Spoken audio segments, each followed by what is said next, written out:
We're ready. Yeah, I wish I had a beard like yours to cover my double chin. You need it up there so everybody can see your nose. We don't double chin anyway. Anyway, hello. Hi. Willkommen. Bonjour. Ciao. Now then, that's all I can do.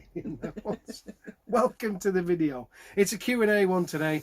We have 1, 2, 3, 4, 5, 6, 7, nearly 10. Not quite though. Anyway, so we're doing a Q&A today. We've had a few questions about some interesting topics. Actually, I've got them all written down here. Actually, some very interesting topics, which we haven't had before, many of these questions. So we're going to answer those, and we'll start. And one particular viewer, Henry A, he's asked like 3 or 4 questions here. So we're going to go through them right now. And his first question was, what is day-to-day life like for a narrowboater living permanently on the Lancaster Canal? And he does mention that we should, even the most mundane and uninteresting little bits, we should probably tell you what it's like. So there we go. So what's it like living as a continuous cruiser on the Lanky? I just love it. I like the freedom of being able to move when we get bored of certain scenery. When the engine lets us go. When the engine lets us go, yeah. There's nothing that I can pinpoint one thing. I just love it all. Yeah. It's different from other canals, because we're actually trapped for 6 months of the year. Well, actually more this year because of the water levels being low. We either go through the Ribble Link to get off the canal, or we get picked up and driven to a different area of the country. So we are trapped on here, but it doesn't feel like we're trapped.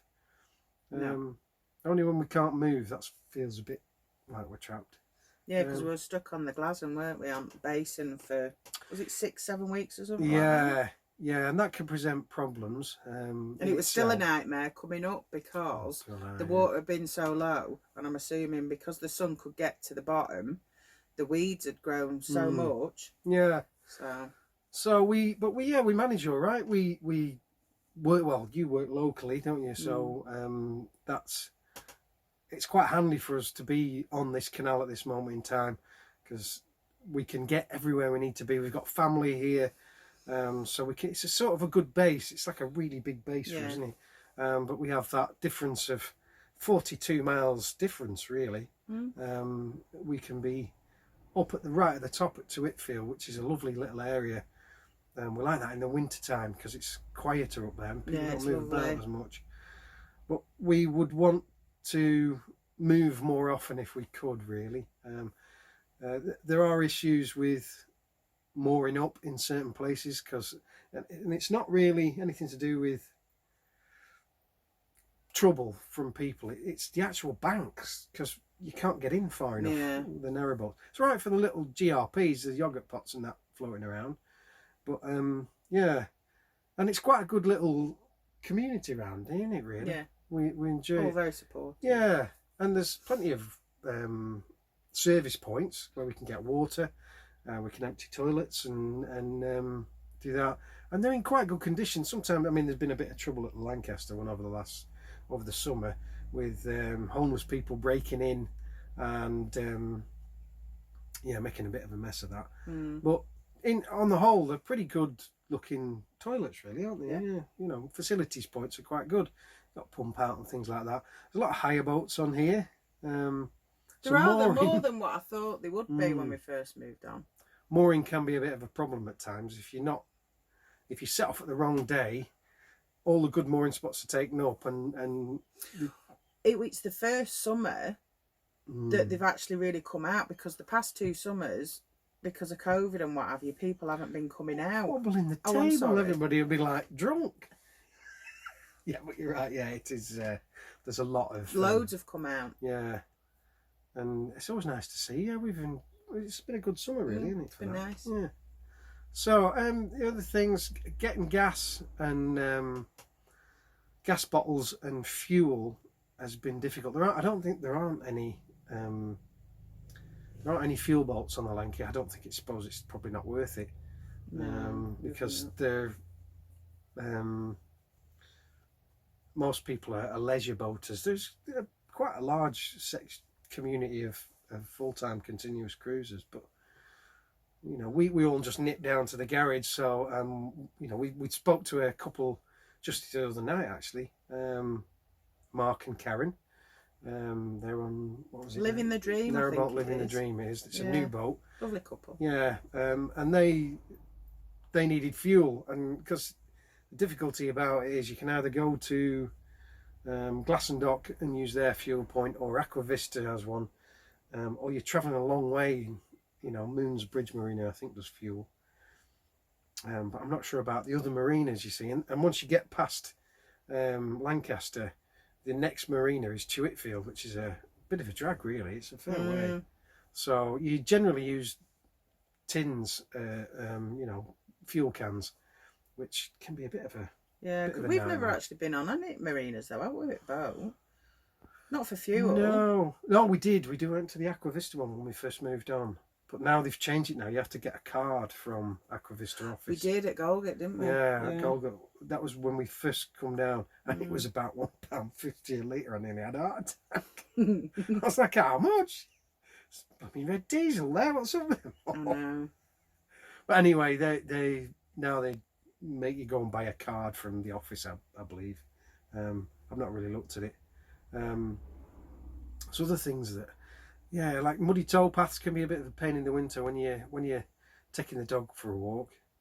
Yeah, it can get a bit wet in the kitchen galley. You know, just muddy footprints coming in, but you know, just got to keep on top of it.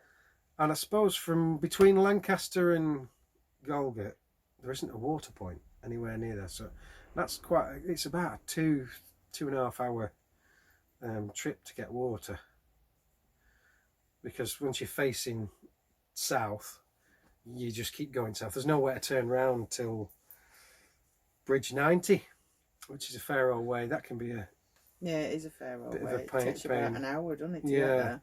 So you just keep going. You're into Golgate, so you plan differently, maybe more differently than on the main network, because on the main network you can move a short distance and there's plenty of water points in certain bits of Canal. Obviously other bits are probably like this, and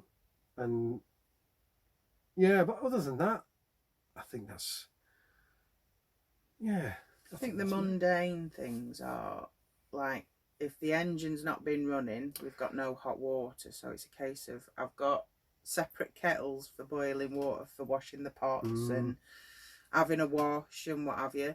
But you get used to it because you learn to plan your day round. You just get... Yeah. I mean, for a lot of people, I suppose it'll be a bit of a pain. I don't know. But you just get used to it, and it's just part of your daily routine, and you work around it. Yeah, we don't take power for granted. Like, if we're in somewhere where we've got electricity on tap, you don't really think about it. You just switch lights on and off, and you leave lights on. You know, you don't really bother. When we're on the boat, we do it. Even lights, we just go. They're LEDs we use mostly as well, and we. I wear this a lot at night. Torches. Just go around with a torch because you don't need. So we switched when I walk away from an area in the boat. So we've got one in the galley, and that's a big light there. So when I'm cooking, I do all the cooking, and as soon as I walk over to this area, that light gets switched off. So we do tend to do that, and we do plan a bit better. And I suppose we live more. Well, we're not more sustainably, but we're less wasteful of power. And we look at things like we have our little wood burning stove. Well, it's a multi-fuel stove, and there's always a pot of water on the go. Yeah, so in the winter time we can cook our entire all our food on that fire, because that's our source of heating. I made a really good chicken casserole on there the other night. It was very nice. So we do, things tend to be multifunctional, multi-purpose, dual purpose. So the fire will heat the boat, but it'll cook food on and heat water, so we don't have to use as much gas. When in the winter time we can switch, sort of like November, December time, we can switch our fridge off and keep the food outside in the well deck in a sealed box, because the weather's colder, so you're about the same temperature as what's in the fridge. So we save gas. We actually could use less gas in winter than we do in summer. No, we do. Because we use more coal, and obviously we don't use coal in the summer. If we're cold in the summer, we just burn some wood. You know, we have some logs and on the roof in the box that are well seasoned, so we just use those. Yeah, so all in all, it's the only other thing that is a bit of a pain is parking. Because I've got a van and it got pinched. I don't like to park my van on the towpath, near the towpath, you know, near bridges and things like that. So I need to sort out. I'm getting a motorbike at some point, but it's just every time I save the money up, something else breaks. So I have to fix that. Yeah, sod's law. Yeah, so that will be one thing I do get. I think I'll get a motorbike and leave the van in a secure location, such as an industrial unit or some parking somewhere. Well, there we go. So that's the first question we've rattled on there. 11 minutes in. And I think we probably sidetracked out of it a couple of times. And now I've got my computer in because it's gone off. It's been that long. Right, next question. Is it possible to live permanently on the Lancaster Canal as a continuous cruiser as defined by the CRT? Yeah, because we're doing it. Yeah. As defined by the CRT, it's really woolly. They just say, well, you're going to move 20 miles. Now, that's half this canal in 12 months. It's doable, but I mean, they like you to move a certain amount of bridges, isn't it? Because I know they say... It depends who's... Or you've not moved far enough. Yeah, because we've been in one area for 2 weeks, moved half a mile, and they've given us you've not moved. And we said, well, we have moved, because we've moved to Whitfield coming down. We moved 3 or 4 bridges down, and they said, you haven't moved far enough. We thought, well, we've gone from Whitfield to Borwick. And we thought, well, that'd be far enough for 2 weeks. But we sort of got moved. So we moved on again anyway. So, but it's 40 odd miles, and then there's 2.5 miles of Glastonbury. And they're usually pretty... They're all right about, you know, if you stop an extra week down there, they're not that mileage, you know, they don't, you know, you need to move. If you take the mickey, then obviously they do. But we've had a couple of warnings, but we don't, we just say, well, we moved, because we film it all. Yeah. We can just say, well, we moved, you know. I mean, we've done this, been up and down this canal 2 or 3 times now. So, and this year we've taken our time coming down, but we've jumped back a few times, and so we've done plenty of mileage. So, and obviously I think maybe because it's the canal there's only 42 miles, and you can only go up and down it so many times, and there's not that many places left to moor with the sides being so shallow for narrowboats. They do give us a bit more leeway, you know. They're not, you know, as long as you don't take the mickey, you're all right. And what I tend to do is, if we're stuck somewhere, the engine's broke, I just call them up and say my engine's broke. It's Mike who I usually talk to from the CRT, and he's just, you know, he'll just say, right, let us know as soon as you move on, and we'll check your progress from there. So, I mean, if we've got anything like a warning letter saying, no, we're going to revoke your license and that, just say, well, watch the videos that we do, you know. I suppose that's one good thing about doing the YouTube, is the fact the videos, it does show how far we go. I'm going to switch that off, that's annoying the hell out of me, that. How do you turn this stupid thing on? Oh, I'm just going to do that. Next question. Right. In what way is being a continuous cruiser on the Lancaster Canal different to marine life? Well, it's not just the Lancaster Canal, it's any canal really. You haven't got anywhere to plug anything in. No. So you've no electric on tap. Your water points aren't right next to the boat, because you get told off if you do that.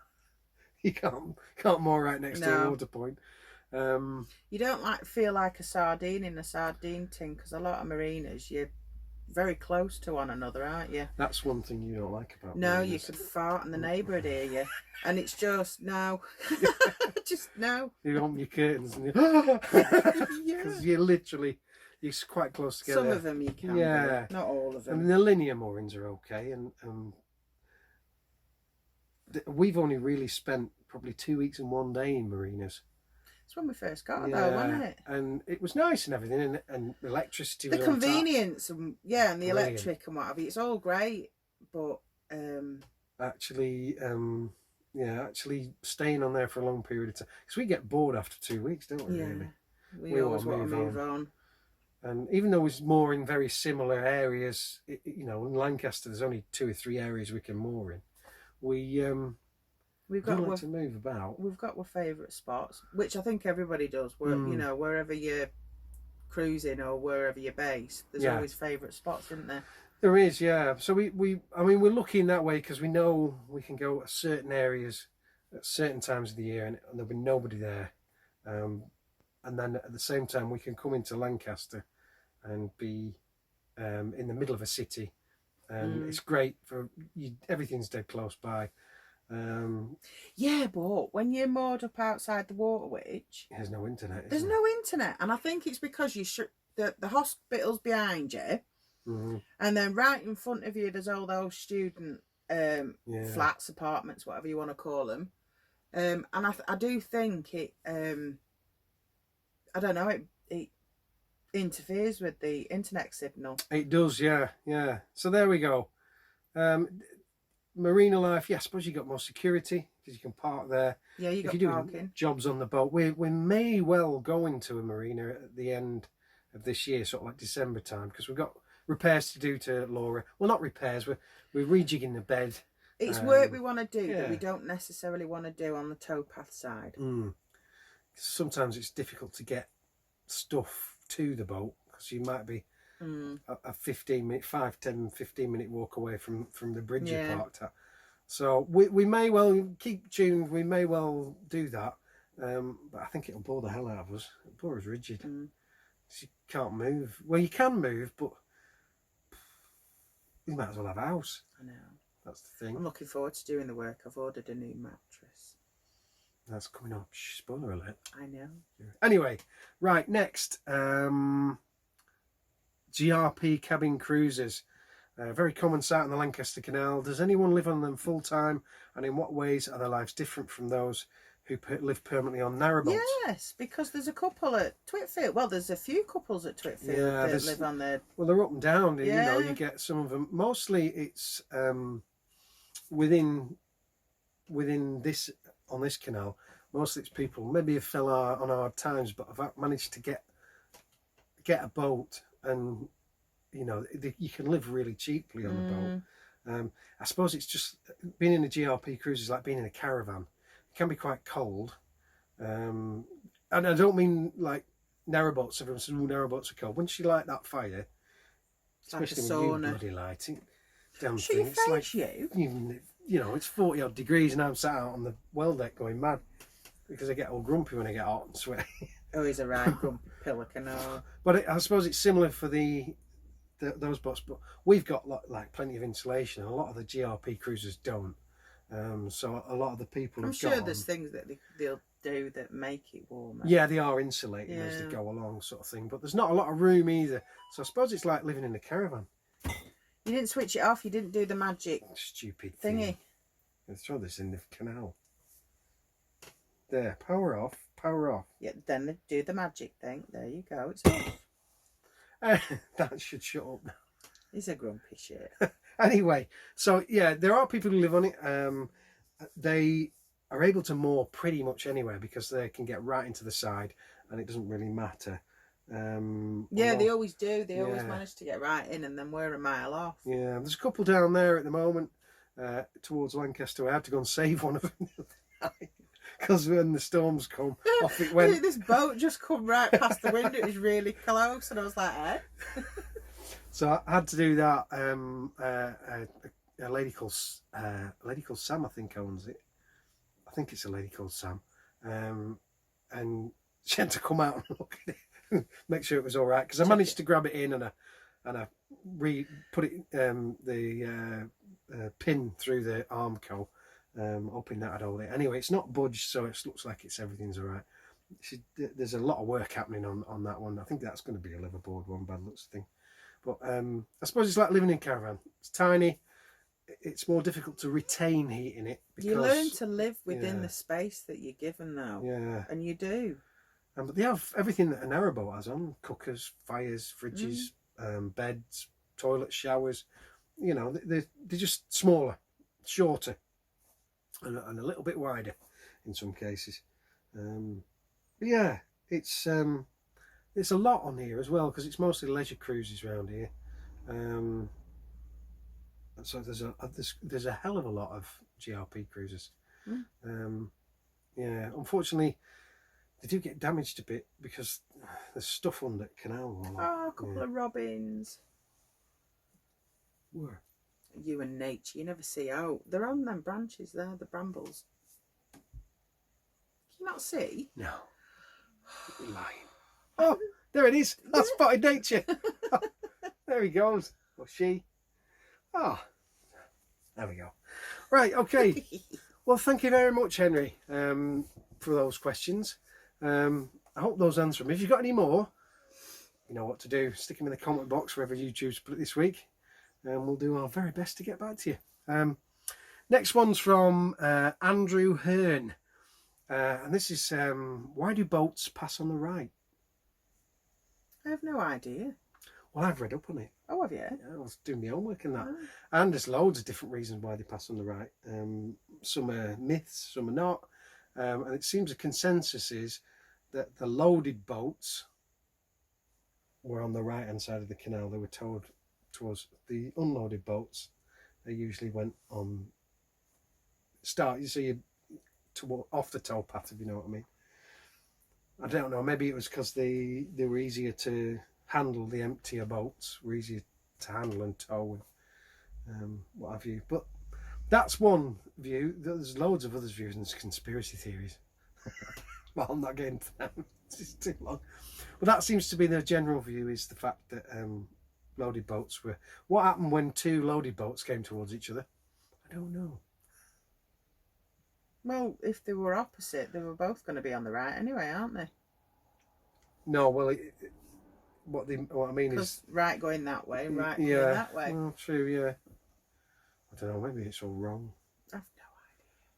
I should have got my notes. It'll have been a bloke that decided, no, we're going to do it this way instead of being logical. Yeah, stop you smashing the patriarchy. Well, that was one reason. You know, the loaded boats were on the right to the towpath. That was the thing. Because, yeah, mind you, on this canal, boats were loaded both ways, because this was called the Black and White Canal, because coal went up to Kendal and lime came down from Kendal. So there we are. Anyway, that's the history lesson done. Hope that answers your questions, Andrew, or confuses you even more. Probably the latter. Alan, and this was from quite a few months ago, actually, and he was talking about when we went through the swing bridge at Bolton Sands. Yeah, Hess Bank, isn't it? Well, Hess Bank, Bolton it's on Sands. that way. Yeah, I think it's Hess Bank. It's before Bolton Sands. And how he was wondering how a solo boat would cope there. Well, actually, it's quite easy, really, because you just it's a bit of a faff getting off the boat, but I suppose it's like when you do locks, a single solo boaters do locks. You've got to pull up, tie the boat up, set everything up, then go back in the boat, move the boat, then tie the boat up again. Whereas with two of you, it makes it a bit easier. But there is actually a chain on the swing bridge at Hess Bank that is in the water, and it holds the it's attached to the front of the swing bridge. So when the swing bridge is open, you just pull the chain and the swing bridge shuts. Then you can go around, lock off the swing bridge, and then go and get back on your boat. It is a bit of a faff. I've done it in the rain, and it was a bit of a faff, but it wasn't too bad. It was quite easy, because the weight, there's no weight in that bridge. It's really easy. You can push it with one finger and it moves. I did have a problem with it coming back on itself, though. I had to run into the boat and just drive at it quick, just hope I didn't hit it. But I managed to get through. It was all right. So there we go. Yeah. Anyway, final question, which is from Penny Noss. And she was asking, "Hi, Tom and Debbie. The panto sounds like fun. Hope to hear what part you are playing." The part I'm playing is Baron Hardup, Cinderella's dad. So apparently that's what it is in Pantoland. And it's on at the Grand Theatre in Lancaster from the 3rd of December to the 30th of December. It's not every night, but it's mostly weekends and in evenings on the Friday. But the week before Christmas is every day, pretty much up to then. And tickets are selling fast. We're doing quite well, which is good.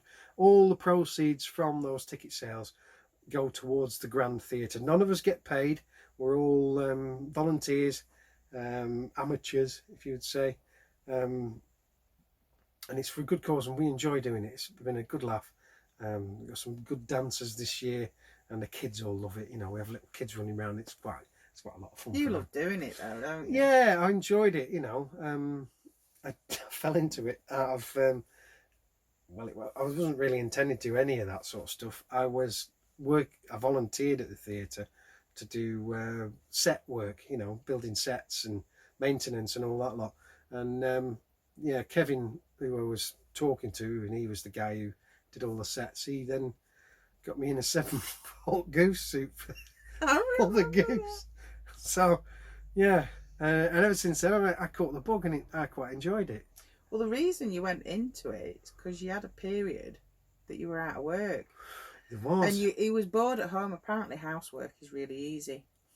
Women, send in messages, please. Did you and so he needed something else to do, because, you know, my job was dead easy. But I'd have it done for 11 o'clock. So he thought, I'll go and do some volunteering, because you did the radio thing as well, didn't you? I did radio for a while, and then that finished because obviously the big crash, 2007, 2008, there was a big crash. And the funding got cut, so they stopped the radio station. So we ended up going there, which was a bit nice because it was got me out and about and people again. And yeah, sort of made my confidence grew, and I was able to go back out to work quite easily. Because the problem with being out of work for any length of time is you get quite, you find it quite difficult to go back out again. You know, because I was like worried, oh no, and I'm going to be able to do anything. I've been out too long, 6 months. You know, I wasn't out of work that long, really. No, you weren't. But you know, it's only a couple of months. But I felt like I was, you know, losing. I'll not be able to do anything ever again. But yeah, it was quite tough that time. Yeah. So yeah, it was great though, and we enjoy it, and it's a lot of hard work. I'm in rehearsals 3 times a week, right up until the end of November. So, but anyway, yeah. So that's the Lancaster Grand Theatre, Cinderella, and it's on from the 3rd to the 30th of December. You can go online apparently and book the tickets. Don't know how to do all that. I did try and do it last night, and I lost my temper and threw my phone in, trying to book tickets. I hate computers. Really don't like them. Anyway, so that's that. That's all our questions. Wow. Yeah, all done. Just like to say thank you to everyone over the past couple of months who's been so supportive over when we lost Bruiser. It was a tough old time for us, and I've tried to reply to everybody, but I'm not sure if I have. But if I've missed you out, I'll probably find it at some point, and you might get a message in 6 months' time saying thank you very much. Yeah, random. Yeah, but thank you very much. We do miss a little sod, and Tango does too. He's actually been quiet throughout the whole of this, which has amazed me. I know. Wedged in between us. Yeah, but yeah, but we soldier on, and coming up over the next end of this till the end of this year, we've got lots of plans. We're going to try and cruise down to Preston again, and we're also going to hopefully possibly go into a marina and do some repairs on the boat and fit out the internal bit. So that'll all be coming up in the next couple of months. Hope you enjoyed this video, and if you did, give us a like. Subscribe if you want to see more, and if you click that little bell icon, YouTube will mind you the next time we release one. Yeah. That's all the questions. List done. Yeah, we'll call it a draw for this one then, yeah? Yeah. Till next time. Ciao.